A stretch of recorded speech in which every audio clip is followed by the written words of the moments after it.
ইস, পৌঁছাইতে পৌঁছাইতে সন্ধ্যা হয়ে গেল। খাড়া একটু কাকারে ফোনটা দিয়ে নেই। কাকা, আমরা তো এই যে বাড়ির পালানে। আচ্ছা ঠিক আছে, তোমরা এখানে দাঁড়াও, আমি আসতেছি। হ্যাঁ, আরে এত দেরি হইলো যে? ঠিক আছে, চলো চলো, আসো, বসে আসো, বসে আসো।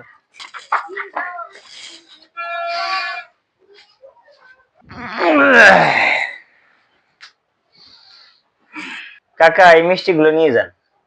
আরে এইগুলার কি দরকার ছিল? হ্যাঁ, না না, সমস্যা নেই। আচ্ছা তোমরা তো অনেক দূর থেকে জার্নি করে আসছো, তো একটু ফ্রেশ হয়ে নাও। আমি নাস্তার ব্যবস্থা করতেছি, নাস্তাটা রেডি করো।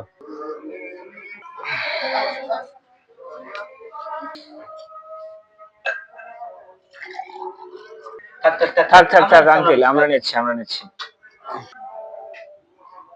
কাকা, এটা কিসের গোস্ত? বাবা, এটা তো পোল্ট্রি মুরগি। কাম সারছে কাকা, আমি তো পোল্ট্রি খাই না। আচ্ছা সমস্যা নাই, আমি শুধু ঝোল দিয়ে খেতে পারবো। কাকা, এটা কি মাছ? পাঙ্গাস মাছ, তোমরা আসবে বলে আজকে হাট থেকে কিনে আনছি। কাকা, আমি তোর পাঙ্গাস খাই না। আচ্ছা বাবা, দেখি আর কিছু আছে কিনা। এরা তো পাঙ্গাসও খায় না, পোল্ট্রিও খায় না, আর তো কিছু রান্না করে নেই বাড়িতে। মান তো সব আজকে শেষ।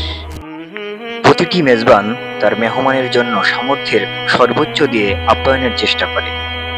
বেড়াতে গিয়ে কোনো খাবার অপছন্দ হলে সেটিকে প্রকাশ করা চরম অভদ্রতা, এবং এটি মেজবানকে লজ্জায় ফেলে।